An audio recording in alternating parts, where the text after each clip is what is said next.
మీ ఎలాంటి వ్యాపార ప్రకటనలకైనా వెంటనే మా ఛానల్ సంప్రదించండి. నమస్తే. ఈరోజు మన స్టూడియోలో ప్రముఖ ఆధ్యాత్మికవేత్త, జ్యోతిష్య వాస్తు పండితులు, లలితాదేవి ఉపాసకులు బ్రహ్మశ్రీ నానాజీ పట్నాయక్ గారు ఉన్నారు. సో గురుగారితో మాట్లాడేద్దాం. నమస్కారం గురుగారు. శ్రీమాత్రే నమః. సో సెప్టెంబర్ మాసం విశేషంగా మీనరాశి వాళ్ళకి ఏ విధంగా కలిసి రాబోతుంది? అసలుకే ఏళ్ళనాటి శనిలో ఉన్నారు, దాని తాలూకా చంద్రగ్రహణం కూడా ఉంది. రెండు ఎంతవరకు ఇంపాక్ట్ ఇస్తాయంటారు? ఓవరాల్గా ఎలాంటి జాగ్రత్తలు, పరిహారాలు తీసుకుంటే బాగుంటుంది? ఇక్కడ గ్రహణము లగ్నంలో వక్రించిన, రాశిలో వక్రించిన శని రెండు విషయాలు ఒకే విషయాన్ని రెండు కలిపి చెప్తున్నాయి. ఏంటంటే వ్యయాధిపతి రాశిలోకి వచ్చి వక్రించాడు శనివారికి. 12వ స్థానంలోనే గ్రహణం పడుతుంది. ఎప్పుడైనా 12వ స్థానంలో గ్రహణం పట్టేటప్పుడు చేసేటువంటి ఖర్చు, చేసే ఇన్వెస్ట్మెంట్, ఈ విషయాల్లో చాలా జాగ్రత్తగా ఉండాలి. కాకపోతే విదేశీ యోగాలు ఇవన్నీ కూడా కలిగిస్తుంది. కాకపోతే విదేశాలకు వెళ్ళినందుకు అక్కడ కొంత స్ట్రెస్ని ఇస్తూ ఉంటుంది. సో ఇన్వెస్ట్మెంట్ ఎక్కడ చేస్తున్నాము, ఇది అవసరమా, ఈ ఖర్చు తొందరపడి ఏమైనా డాబ్ కోసం చేస్తున్నామా, అవసరమై చేస్తున్నామా అని ఒక్కసారి పెన్ను పేపర్ తీసుకొని అనాలిసిస్ చేసుకుంటే మీకు ఖచ్చితంగా ఈ ఖర్చు విషయంలో అదుపు అనేటువంటిది వస్తుంది. అందులో ఎటువంటి సందేహం లేదు. ఇక ఫినాన్షియల్ మ్యాటర్స్ దగ్గరికి కనుక మనం వచ్చినట్లయితే ఇక్కడ ఈ గ్రహణ ప్రభావం అనేటువంటిది మొదటి వారం రోజులు కూడా, గ్రహణం అయిన వారం రోజులు కూడా కొంత ఫైనాన్స్ మీద ఎఫెక్ట్ చూపిస్తుంది. అంటే ఎవరికో డబ్బులు ఇచ్చి వాడు ఫ్రాడ్ చేశాడు, ఇలాంటివి ఫస్ట్ 1 వీక్ జాగ్రత్తగా ఉండాలి. తర్వాత పెద్ద ఇబ్బంది ఏం లేదు. కాకపోతే ఇన్వెస్ట్మెంట్స్ విషయంలో మాత్రం ప్రధానంగా జాగ్రత్త పడుతూ ఉండాలి.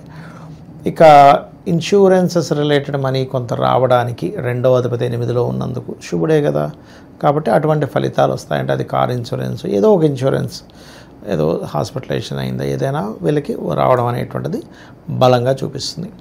అయితే ఇక్కడ ఈ లగ్నంలో శని వక్రించి సప్తమంలో కుజుడు ఉన్నందుకు నన్ను అడిగితే కుజుడు మారే వరకు వివాహ సంబంధించిన విషయంలో, అంటే ఆల్మోస్ట్ సెప్టెంబర్ 14th మారుతున్నాడు.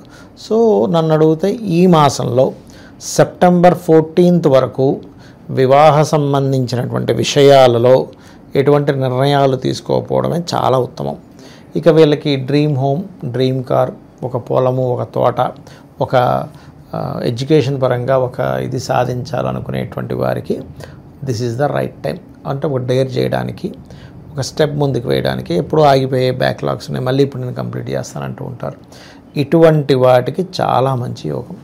అయితే ఇక్కడ 12వ స్థానంలో పంచమాధిపతి వెళ్ళి గ్రహణం పడుతుంది. పంచమం అంటే సంతానం. సో సంతానం ఆల్రెడీ గర్భవతులు మనకు చెప్తూ ఉంటారు, కొంచెం గర్భం దాల్చిన వాళ్ళు జాగ్రత్తగా ఉండాలని.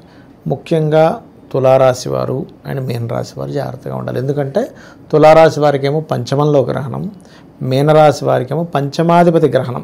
సో పంచమం అంటే సంతానం. సో వీరు ఇంకాస్త అంటే వీళ్ళకి ఏమంటే కదలకూడదు అంటారు, పడుకోమంటారు, పడుకొని శుభ్రంగా జపం చేసుకోవచ్చు అని చెప్తాను నిద్రపోతూ. వాళ్ళకేం తప్పు లేదండి. అయితే వీళ్ళు ఎక్కువగా ఆ రోజు రాజరాజేశ్వరి అమ్మవారి ఆరాధన, దుర్గా జపం చేసుకోవడం చాలా మంచిది చెప్పాలంటే. కాకపోతే కొంచెం ఈ సెప్టెంబర్ 7th నుంచి ఒక 41 days ఐయుఐలు, ఐవీఎఫ్లు చేయించుకునేవారు 1కి 4 సార్లు కన్ఫామ్ అనుకుంటేనే ముందుకు వెళ్ళాలి. లేకపోతే ఏమవుతుందంటే అది ఫెయిల్యూర్ అవ్వడం. డబ్బులు పెద్ద విషయం కాదు, కానీ మానసికంగాను శారీరకంగా ఇబ్బంది పడతారు.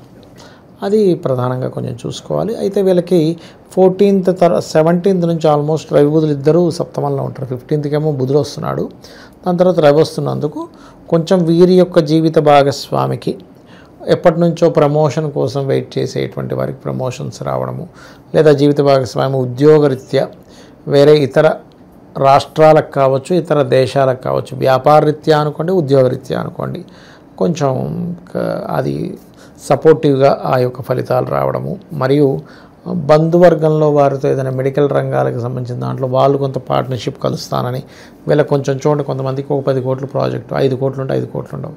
అప్పుడు ఎవరైనా వాళ్ళు కలిసినప్పుడు వాళ్ళిద్దరూ కలిసి ఆ ప్రాజెక్ట్ కంప్లీట్ చేస్తారు.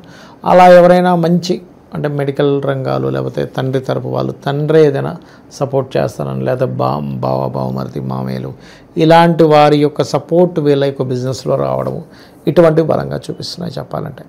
అలాగే కొంతవరకు గవర్నమెంట్ జాబ్స్ కోసం వీళ్ళ జీవిత భాగస్వామి లేదా వీరు ప్రయత్నం చేసినట్లయితే గవర్నమెంట్ రిలేటెడ్, గవర్నమెంట్ అండర్టేకింగ్, ఇటువంటి ఉద్యోగ అవకాశాలకి చాలా చాలా చాలా బాగుంది చెప్పాలంటే. వ్యాపారస్తులకు ఏదైనా సూచన ఉందా? వ్యాపారస్తులకు ఇందాక నేను చెప్పినట్టుగా ఎవరైనా కలవడం, పార్ట్నర్షిప్గా కలవడానికి అనుకూలిస్తుంది. కాకపోతే 14 తర్వాత మంచిది, ఎందుకంటే 14 తర్వాతే మనకి ఎలాగో రవి బుధులు కూడా సప్తమంలోకి వస్తున్నారు. ఎందుకంటే 15కి బుధులు వస్తే 17వ తేదీ రవి వస్తున్నాడు, అదొకటి. కాకపోతే దానికంటే ముందు మాత్రం పార్ట్నర్షిప్స్ జోలికి వెళ్ళకపోవడమే మంచిది, ఎందుకంటే గ్రహణ ప్రభావం ఎంతైనా 12లో ఉంది. సో ఇన్వెస్ట్మెంట్స్ ఒక్కోసారి ఏమవుతుందంటే వాళ్ళు ఏదో ఖర్చు పెట్టేసి ఇంత పెట్టాం అంత పెట్టామనడం ఇలాంటివి జరుగుతాయి. 14 ముందు కనుక వీళ్ళు ఎటువంటి స్టెప్ వేసినా కూడా స్థిరాస్తుల విషయంలో ఏదైనా జాగ్రత్తలు తీసుకోవాలి. బాగుందండి చెప్పాలంటే, స్థిరాస్తుల విషయంలో జాగ్రత్త ఏం అక్కర్లేదు, బాగుంది చెప్పాలంటే. కాకపోతే ఇక్కడ ఈ 14వ తేదీ నుంచి అష్టమంలోకి కుజుడు వస్తున్నందుకు కొంచెం వాహనం మీద వెళ్ళేటప్పుడు తాతగారు ఆస్తి విషయంలో, అంటే ఈయన సొంతంగా కొనుక్కుంది కాదు, కొంతమంది అంటుంటారేమండి మా గ్రాండ్ ఫాదర్ది ఉంది, మా మదర్ వాళ్ళ ఫాదర్ది, లేకపోతే అందులో ముఖ్యంగా ఫాదర్ వాళ్ళ ఫాదర్ 8,000 అనేది తాతగారు ఆస్తి అనేది ఫాదర్ వాళ్ళ ఫాదర్. మీకు మదర్ వాళ్ళ ఫాదర్ దగ్గరికి వచ్చేసరికి దాని కారకత్వం మారిపోతుంటుంది. కాబట్టి ఫాదర్ యొక్క ప్రాపర్టీ విషయంలో చిన్న చిన్న గొడవలు ఇలాంటివి చూపిస్తున్నాయి. ఎవడో కబ్జా చేసుకుంటా అనడం, దాని గురించి వీళ్ళు వెళ్ళడం, ఈ ఘర్షణ వాతావరణం చూపిస్తుంది. బట్ వీళ్ళు ఓన్గా ఏదైనా ఇన్వెస్ట్మెంట్ చేసుకోవడానికి, అంటే ఓన్గా ఏదైనా స్థలం కొనుక్కోవడానికి, అన్ని ఇన్వెస్ట్మెంట్స్ కాదు, ఓన్గా ఏదైనా స్థలం కొనుక్కోవడానికి మంచిదే, అంటే కొంటారు కూడా. కాకపోతే నన్ను అడిగితే బిజినెస్ ఇన్వెస్ట్మెంట్స్ ఇలాంటివి ఏవి కూడా మీరు ఈ గ్రహణం రోజు నుంచి 41 రోజులు పెట్టకపోవడం మంచిదని చెప్తా. ఇన్వెస్ట్మెంట్స్, శుభకార్యాల పరిస్థితి ఏంటి, ఆరోగ్యరీత్యా ఎలా ఉండబోతుంది? శుభకార్యాల్లో గృహప్రవేశాలకి, వివాహ సంబంధించిన విషయాలకి, కొత్త బిజినెస్ ప్రారంభించడానికి, ఉపనయన సంస్కారాలకు సంబంధించిన విషయాలకి వీళ్ళకి అనుకూలంగా ఉంది. ఎందుకంటే గురుబలం ఉంది చతుర్థంలో, అండ్ రవి బుధులు బుధాదిత్య యోగం సప్తమంలో ఉంది. సో ఇవన్నీ ఒక రకంగా చెప్పాలంటే మంచిదే. సో కొత్త పరిచయాలు ఏదన్నా ఉంటే వాళ్ళతో ఎలా మసలుకుంటే బాగుంటుంది అంటారు? కొత్త పరిచయాలంటే ఒకటేనండి, ఇక్కడ శుక్రుడు పంచమంలో ఉన్నాడు. ముఖ్యంగా స్త్రీ యొక్క పరిచయం మొదటి 15 రోజులు ఖచ్చితంగా జాగ్రత్తగా ఉండాలి. ఎందుకంటే ఇప్పుడు ఎలా ఉంటుందంటానండి, నాకు మొన్న ఒక క్లయింట్, అమ్మాయి ఫ్రెండ్లీగా మెదులుతుంది, ఈ అబ్బాయి ఇంకోటి అనేసుకొని టక్కన ఒక చనువు తీసుకున్నాడు, అది పెద్ద కేసు అయింది. ఎట్లా అయిపోయిందంటే ఆ అబ్బాయి గవర్నమెంట్ జాబ్. ఏమిటి సార్ అంటే, నేను ముందే చెప్పా, బాబు ఈ 3 నెలలు నువ్వు కొంచెం జాగ్రత్తగా ఉండంటే, చాలా క్లోజ్గా ఉందండి, మా ఆఫీస్కి వచ్చింది, ఏదో సహాయం అడిగితే నేను చేశాను, తర్వాత టక ఫోన్లో ఇద్దరం ఓ తెగ మెసేజ్లు చేసేసుకున్నాము, తర్వాత ఇంత మెసేజ్ చేస్తుంది అంత బాగానే ఉంది కదా అని నేను ఏదో కొంచెం ఇది చేశాను, అసలు నువ్వు ఇంతటోడు అలాగా ఇలాగా ఏదో ఫ్రెండ్లీగా మూవ్ అయితే ఇలా అనుకుంటావా అని వెళ్ళిపోయి మరి కేసు పెట్టేసింది నా మీద. మరి రోజు మెసేజ్లో ఈ లవ్ సింబల్స్ ఏంటంటే అది క్యాజువల్గా పెడతారు ఎవరైనా అంటుంది. అంటే చెప్తున్నా నేను మీకు, జనరల్గా పబ్లిక్కి తెలియాలి కదండి, ఇదేంటి మొత్తం లవ్ సింబల్స్ పెట్టింది పాపం అమ్మాయి.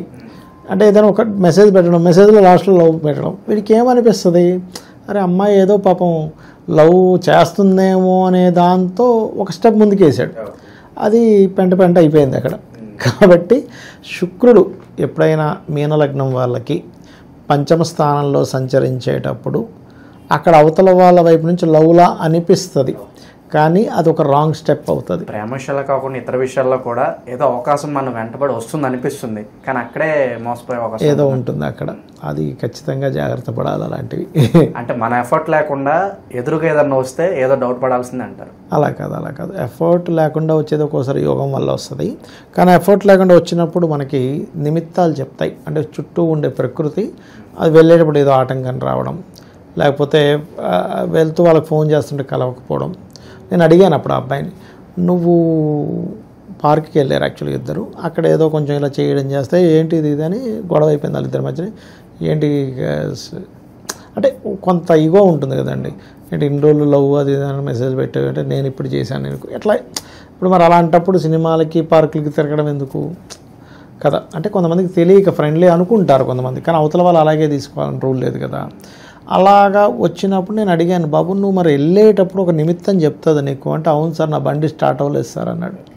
బండి స్టార్ట్ అవ్వలేదు సార్, నేను మెకానిక్ని పిలిపించి మరి బండి స్టార్ట్ చేశాను, దాని తర్వాత అక్కడికి వెళ్ళిన తర్వాత ఆ అమ్మాయి ఫోన్ నాకు కలవలేదు, 2 సార్లు చెప్పింది ఇదేదో అవ్వబోతుందని, నేను వినిపించుకోలేదు సార్ అన్నాడు. అంటే ఆ వయసులో ఉన్నప్పుడు ఆ కోరిక ఉంటుంది చూసారా, అమ్మాయి ఏదో ప్రపోజ్ చేస్తుంది కదా ఒకవైపు మెసేజ్ల్లో, పార్క్ వచ్చేసింది, సినిమాకి కూడా వెళ్దామంటే సరే అన్నది, అంటే something is going good. So something ఎవరో లవర్ దొరకబోతుంది అని ఒక ఫీల్ ఉంటుంది, కానీ అది ఇలా తిప్పి కొడుతుంది ఒక్కోసారి. సో అది జాగ్రత్తగా ఉండాలి. పంచమంలో ఎప్పుడైనా అండి, గోచారంలో కావచ్చు, వాళ్ళకి 5th లార్డ్ పాడైనా ఇలాంటి చేదు అనుభవం వాళ్ళకి జరుగుతుంది. సో అది చూసుకోవాలి. సో ఇలాంటి ప్రలోభాలకు గురి కాకుండా ఉండాలంటే, ఇంకా విశేషంగా మంచి ఫలితాలు రావాలంటే మీనరాశి వాళ్ళు ఎలాంటి పరిహారాలు చేస్తారు? శ్రీమాత్రే నమః. ఒకటి, దుర్గాదేవిని ఆరాధించడము. ఎందుకంటే ఇక్కడ పంచమాధిపతి వెళ్ళి ఇక్కడ గ్రహణం పడుతున్నాడు. పంచమం అంటే ప్రేమ, లవ్ అనేది ఇంట్లో కొంతమంది వాళ్ళ లైఫ్స్ కూడా తారుమారు అయిపోతాయి. సో చాలా జాగ్రత్తగా ఉండాలి. ఓవరాల్గా ఈ సెప్టెంబర్ మాసం మీనరాశి వాళ్ళకి ఏ విధంగా ఉండబోతుంది? మీ మాటలో చాలా బాగా వివరించారు. ధన్యవాదాలు. శ్రీమాత్రే నమః.